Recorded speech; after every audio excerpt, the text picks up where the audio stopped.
Hi, Joe Glavin with City Floor Supply. Today we will be replacing the paper tightening cams on an American 12 drum sander.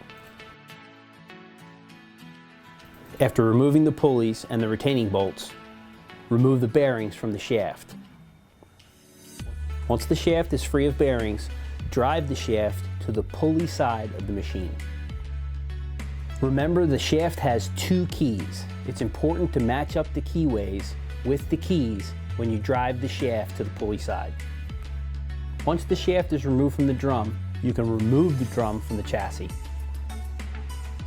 Once the drum is removed, vacuum the debris to make it easier to identify the paper tightening cams. To remove the paper tightening cam, drive the cam out of the drum towards the wrench side.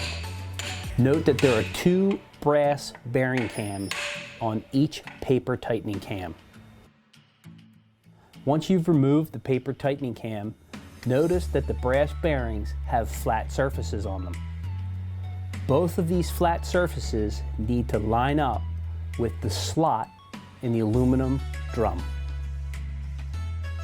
Drive the new paper tightening cam from the wrench side to the non-wrench side. With the first paper tightening cam installed, be sure that the brass bearing flat is lined up with the paper slot. This process can be repeated for both paper tightening cams.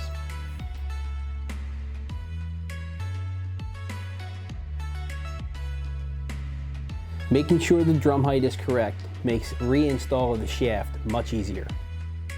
The correct height allows the drum to roll right into place.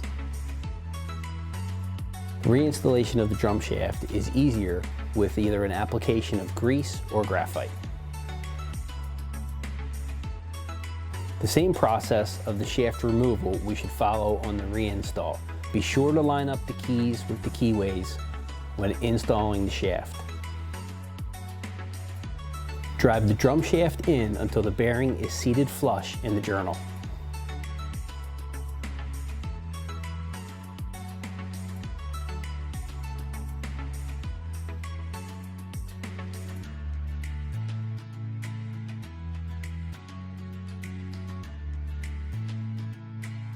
On the non-pulley side of the machine, we install the bearing flush in the bearing journal.